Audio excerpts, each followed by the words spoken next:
Vamos a hablar de un modelo de fibra para elementos de viga columna. Y ya nosotros habíamos hablado de un elemento que, aunque no era realmente rigidez distribuida, y déjenme ver si voy a una figura que aquí en el repaso de literatura ponen un elemento.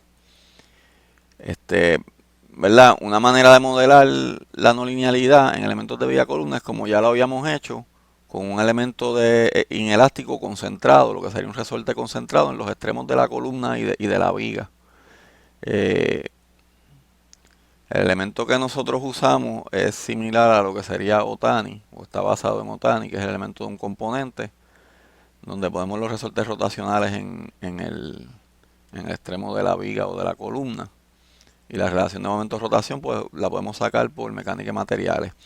El otro elemento que nosotros usamos, y está basado también en Takayanagi, o que discutimos de resorte, sería de rigidez distribuida. Pero en realidad no es distribuida como tal. Uno lo que hace es que divide el elemento en muchos segmentos y asume que la curvatura es constante en cada segmento. Y claro, en SAP 2000 ese modelo se puede hacer porque en SAP 2000 es bien sencillo modelar un elemento elástico y poner muchos resortes y poner el largo plástico, que sería equivalente a decir que se- la plasticidad es constante en ese tramo, como el largo del segmento.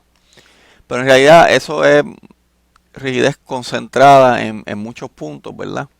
Y es un buen elemento, se podría usar para modelar paredes como explicamos en la clase, o se podría usar para cualquier elemento donde uno quiere llevar más detalle de la plasticidad de la viga.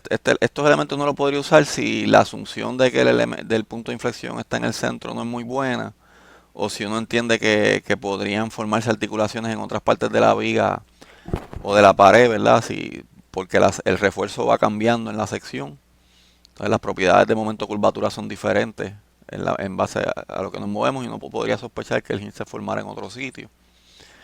Claro, pero esto no es un modelo que de verdad sea de rigidez distribuida como tal, sino que discretizamos mejor la viga que en el modelo de un componente donde solamente ponemos resorte en el extremo de la viga, ¿verdad? En este extremo y en este otro extremo.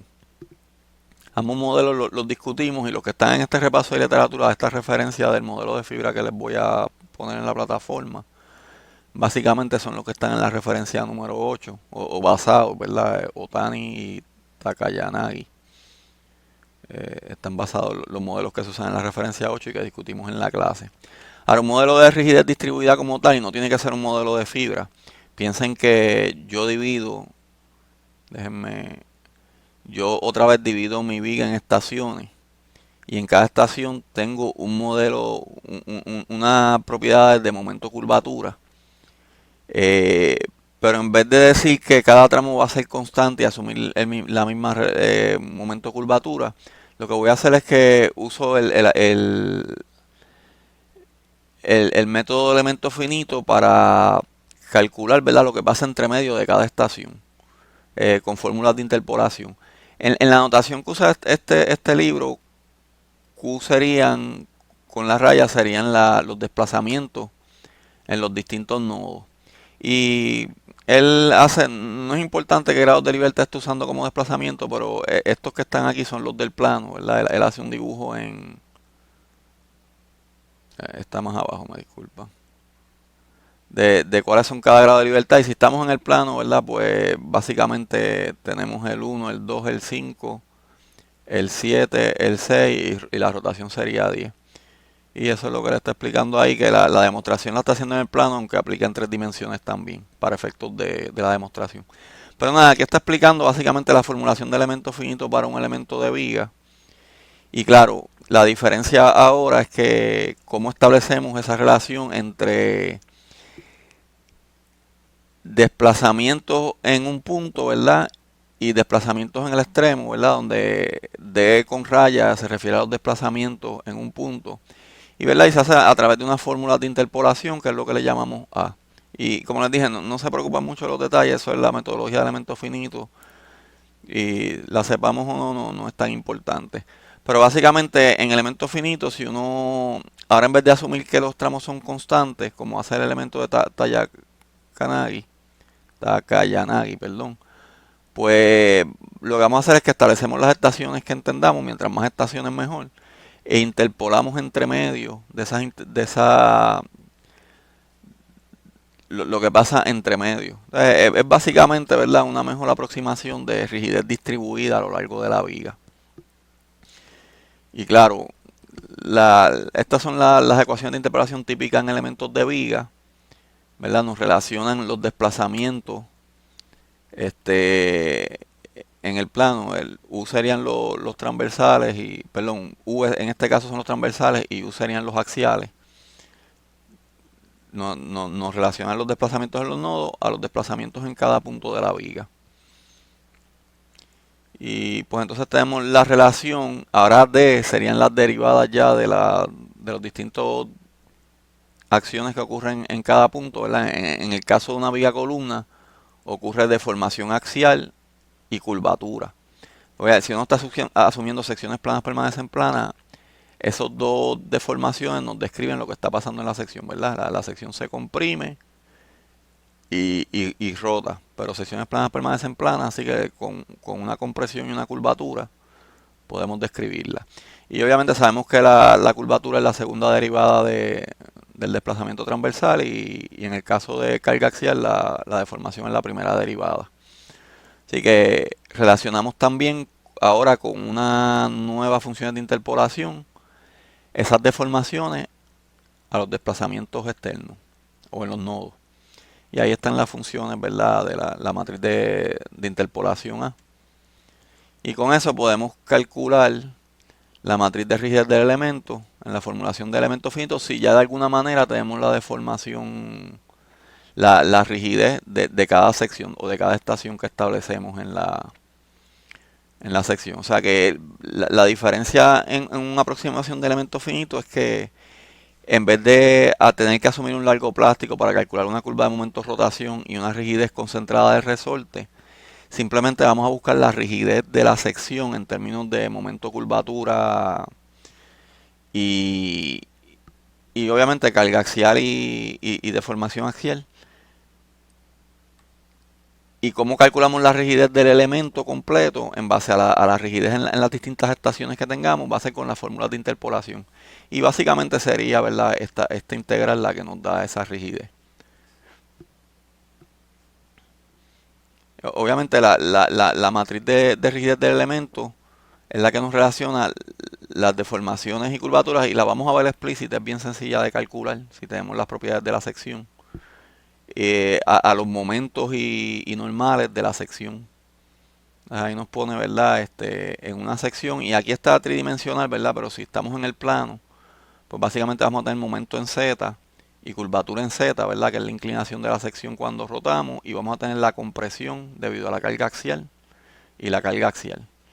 Y la relación es la matriz de rigidez de ese elemento, que, ¿verdad?, una relación momento-curvatura y carga axial y deformación axial la sabemos cómo sacar explícitamente. Eh, Ellos hablan de el problema del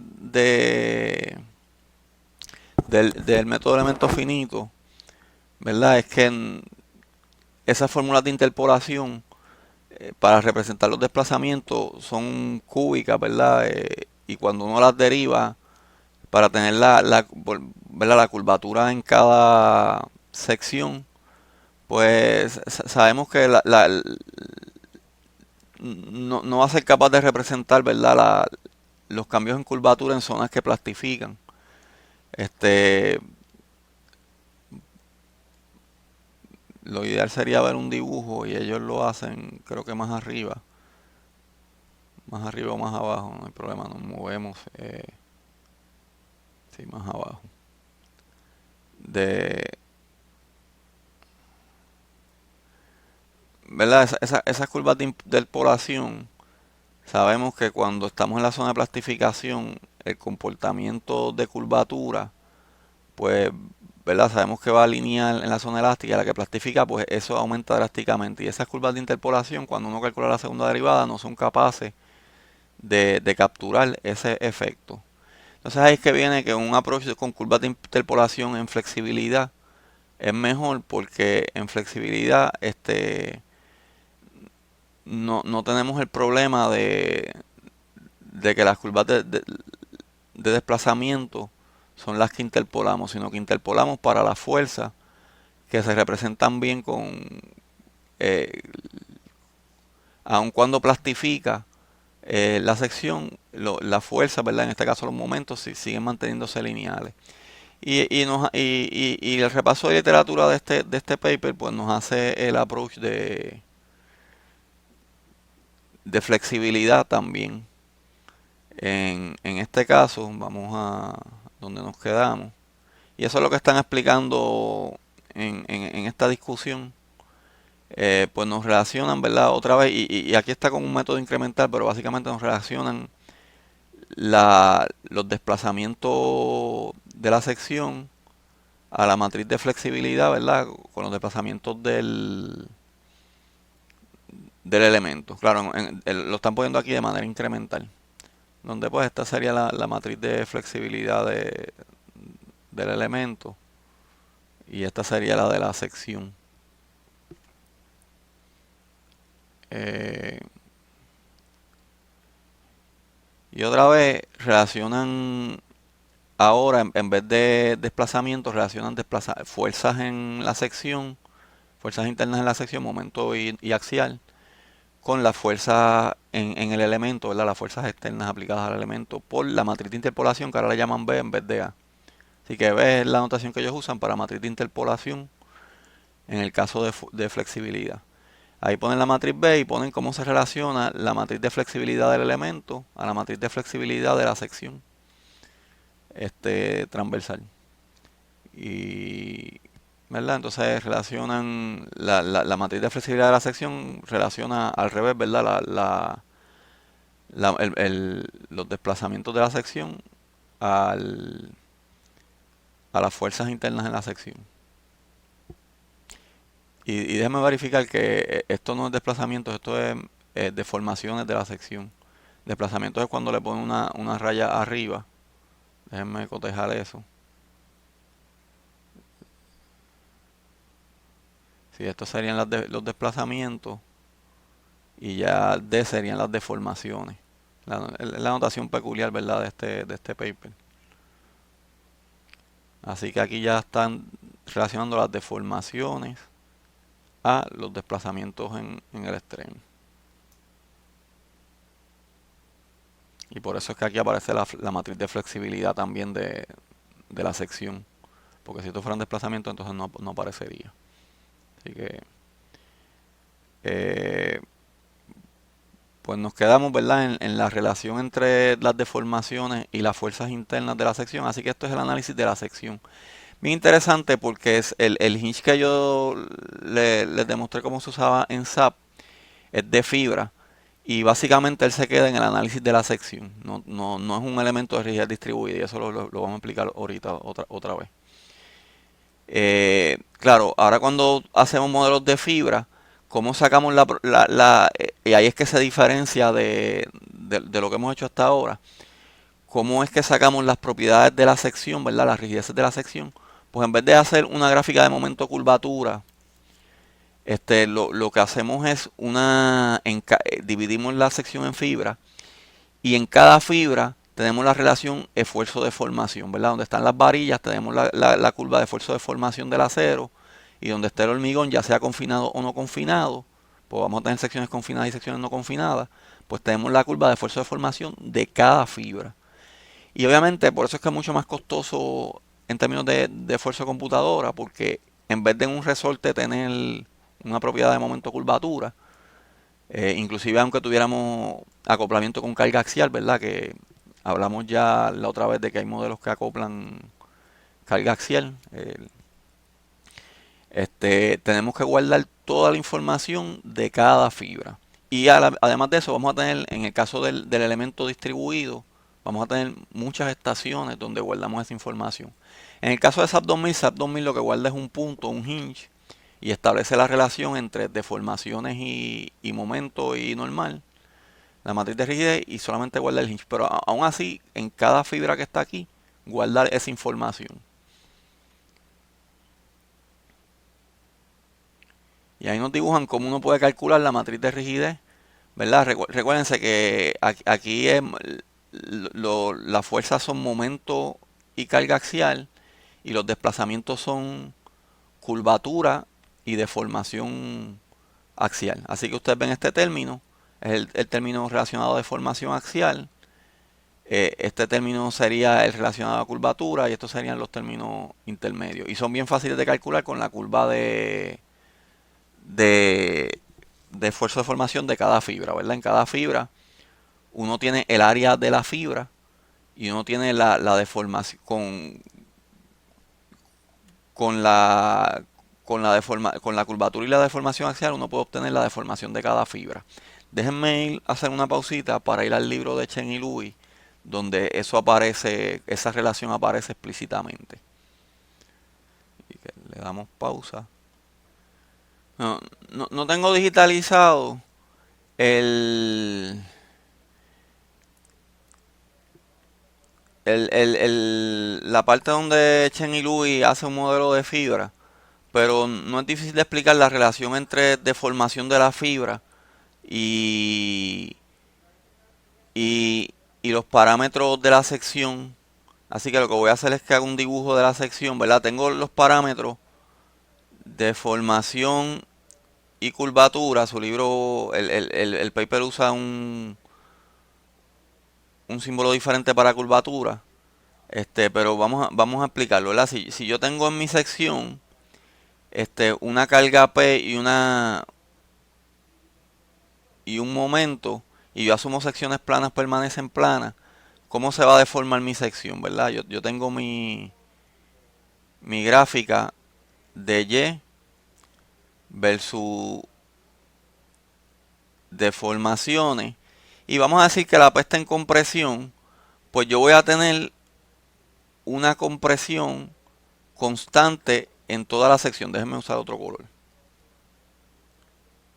¿Verdad? ¿Cómo está mi sección original de viga cuando todavía yo no le he aplicado momento ni carga axial de viga columna? Pues mi sección está aquí, ¿verdad? Sin deformar. Cuando yo aplico carga, como hay carga axial, vamos a asumir que la sección está en compresión. La carga axial causa que haya una deformación en compresión, ¿verdad?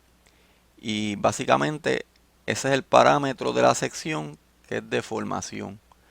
Pero sabemos que como secciones planas permanecen planas, mi viga va a estar deformada si el momento es positivo, con presión arriba y tensión abajo.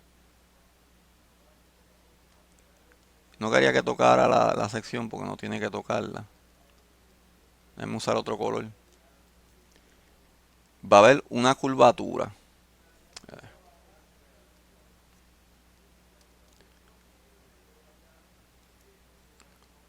Si se comprimió, esta zona va a estar en... Déjenme aumentar esa curvatura y no asumir que la P es tan grande que va a estar en compresión total.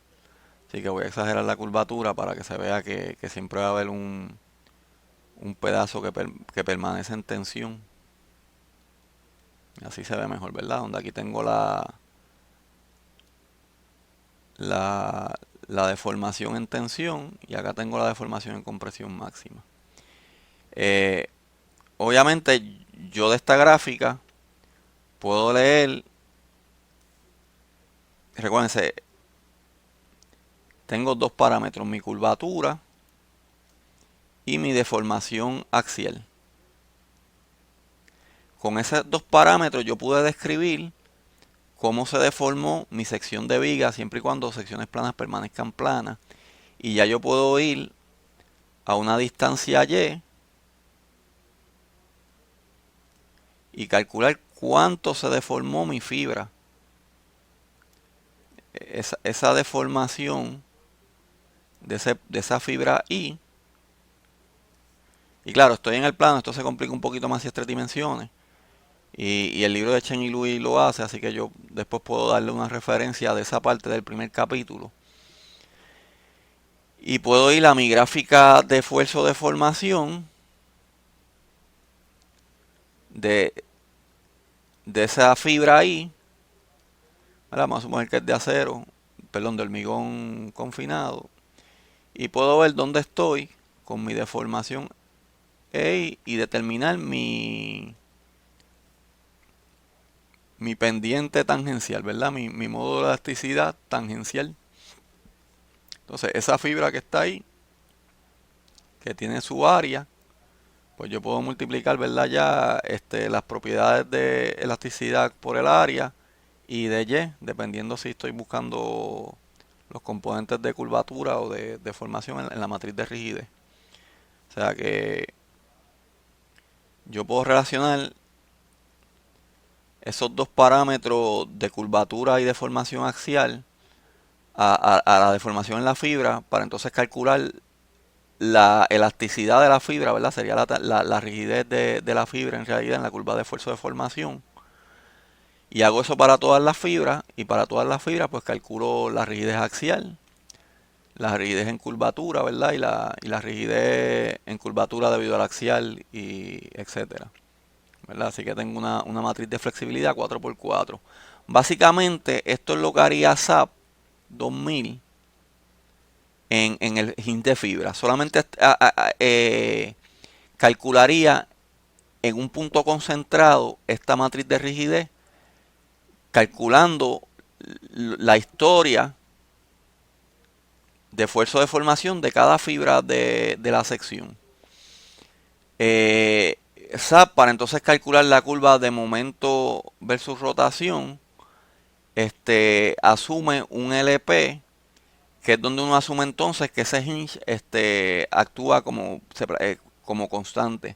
Otra vez, el LP es la misma asunción que tenemos que hacer siempre, ya sea usando LP para calcular rotación plástica o simplemente lo que hicimos en la asignación, donde asumimos que el punto de inflexión está en el medio y calculamos curva de momento de rotación y podemos despejar para LP.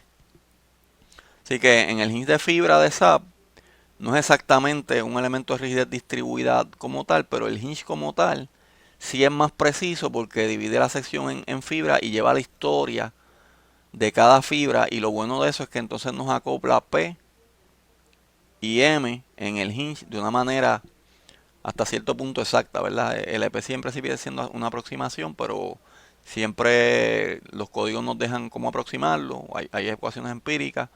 Y mientras más pequeño asumimos el EP, ¿verdad? Más conservador es. Por ejemplo, la TC40 dice que si hacen este tipo de análisis, pueden usarlo de 0.5H,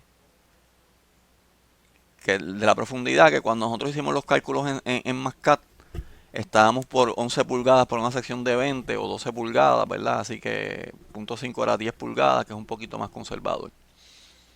La realidad es que el EP siempre está en el orden de la profundidad de la sección. Y eso es lo que hace básicamente SAP 2000. Así que en el elemento de fibra, eso SAP 2000 no lo explica tan explícitamente, pero en la literatura ellos hacen una comparación de un hinge con el hinge de fibra. Y ahí es que básicamente se da a entender que eso es lo que están haciendo. Así que ellos solamente hacen la relación de la sección, calculan esa matriz de rigidez en base a la relación momento-carga axial y curvatura de formación axial. Claro,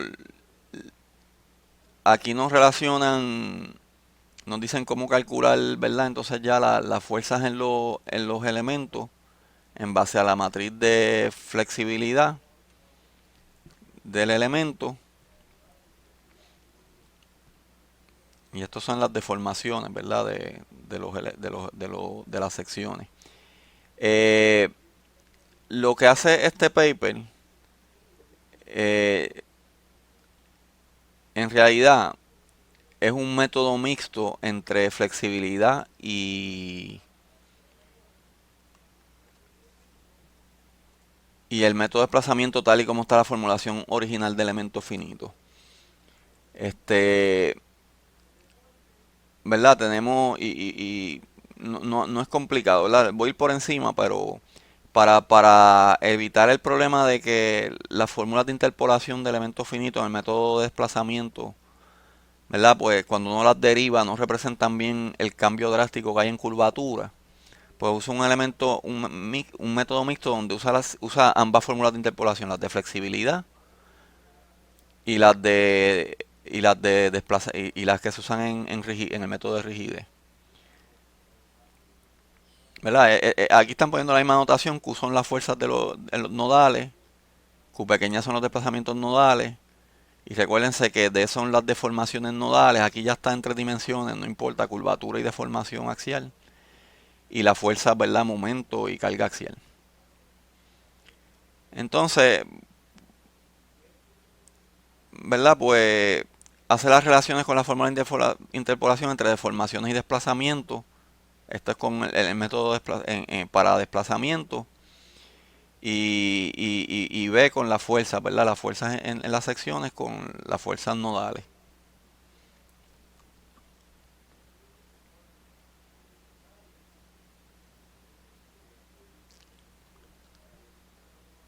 Entonces, nos dan cómo calcular la matriz de flexibilidad, porque a la larga esa es la matriz que calculamos. Y nos dan una matriz de transformación que relaciona las dos fórmulas de interpolación. Y básicamente, y voy a ir a la ecuación ya final de rigidez, de elementos finitos. Básicamente ellos derivan el método de rigidez usando esa matriz de flexibilidad. Si se fijan, la matriz de flexibilidad es inversa, así que la invertimos para tener la matriz de rigidez. Y hay que premultiplicarla y multiplicarla por esa matriz de transformación. O sea que para evitar que perdamos la precisión en el análisis de curvatura, lo que hacemos es que relacionamos los momentos a las fuerzas de los extremos, ya que los momentos se mantienen lineales aun cuando los momentos exceden cedencia. Y podemos entonces conservar el hecho de que la curvatura excedió cedencia cuando vayamos al análisis de sección. Y esa es la ventaja de hacer ese método mixto. Pero claro, ya cuando vamos a ensamblar la matriz de rigidez de la estructura, pues la matriz del elemento está en términos de desplazamiento, donde, ¿verdad? Y no se preocupen por los suscritos es que ya ellos están poniendo el método de Newton-Raphson, ¿verdad? El método incremental e iterativo en la metodología. Y eso no nos interesa para efectos de la explicación. Este, pero T transpuesto premultiplicado a la matriz de flexibilidad inversa, que es la matriz de rigidez, post multiplicado por la matriz de transformación otra vez, la matriz de rigidez.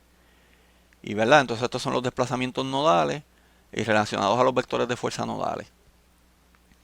Claro, en la formulación de ellos, esas matrices de transformación dan una matriz identidad, así que básicamente el método de rigidez queda con una ecuación mucho más sencilla. Pero básicamente eso es lo que me interesaba de explicar del método. No nos interesa como tanto la formulación, pero ya entendemos que lo que estamos haciendo es un elemento donde básicamente vamos a establecer unas estaciones.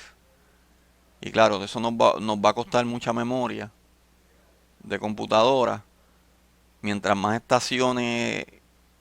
secciones establezcamos, vamos a llevar la no linealidad de la fibra en cada estación. Y obviamente usamos una metodología de elementos finitos para entonces interpolar y establecer la matriz de rigidez del elemento. Y eso es lo que en realidad es un elemento con rigidez distribuida, y cuando lo hacemos por fibra, pues un elemento de fibra. SAP no hace este tipo de formulación, ¿verdad? Hay otros programas que sí lo hacen, y pues obviamente son elementos que son mucho más costosos. Aún así, esta formulación que hicimos no incluye acoplamiento entre deformaciones